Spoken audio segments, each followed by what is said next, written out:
സാധുവായ മനുഷ്യനാണ്. ഇത് മീഡിയ വണ്ണ് പകർത്തിയ കുറച്ച് ദൃശ്യങ്ങളാണ്. ഇന്നലെ ഉച്ചയ്ക്ക് ശേഷം പമ്പക്കടലായി എങ്ങനത്തെക്കാണ്.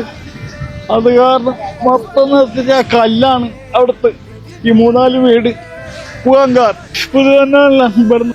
സംസാരിക്കാനൊന്നും പറഞ്ഞിട്ടില്ലടാ. ആ മനുഷ്യൻ ചങ്ക് പറിച്ചെടുക്കുന്ന വേദനയോടെയാണ് ആ ഒരു മാധ്യമ പ്രവർത്തനോട് മൈക്കിന്റെ മുമ്പിൽ കിടന്നിട്ട് ചങ്ക് പൊട്ടി കരയുന്നത്. പുറകില് ആർത്തിരമ്പുന്ന ഒരു കടല്, മുമ്പിലൊരു വീട്.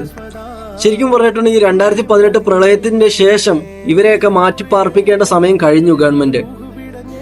ഇതേപോലെ ഒരുപാട് സാധുക്കളുണ്ട്, എന്ത് ചെയ്യണമെന്ന് അറിയത്തില്ലാതെ പെട്ടുകിടക്കുന്ന ആളുകൾ. ഇങ്ങനെയുള്ള ആളുകളൊക്കെ ഉണ്ടെങ്കിൽ അധികാരികൾക്കൊക്കെ ഈ ഒരു വീഡിയോ അയച്ചു കൊടുക്കുക. ആരെങ്കിലുമൊക്കെ അറിഞ്ഞ് സഹായിക്കട്ടെ. നമ്മളൊക്കെ കിടന്നുറങ്ങുമ്പോൾ നമ്മുടെ വീടിന്റെ തന്നെ മുകളിൽ ഉരുള് കിട്ടുമോ, അല്ലെങ്കിൽ വെള്ളം പൊങ്ങോ, മണ്ണിടിച്ചിൽ വരുമോ എന്നൊക്കെ കുറിച്ച് നമുക്ക് പേടിയാ. അപ്പൊ ഈ കടലിന്റെ വക്കത്തൊക്കെ കിടക്കുന്ന സാധുക്കളെയൊക്കെ സമ്മതിച്ചു കൊടുക്കണം. അവരൊക്കെ എങ്ങനെയാണോ സമാധാനത്തോടു കൂടി ഉറങ്ങുക? ഇത്രയധികം കടല് കയറി വരുമ്പോൾ ഈ ഒരു വീഡിയോ മാക്സിമം ഷെയർ ചെയ്ത് കൊടുക്കുക എല്ലാവർക്കും.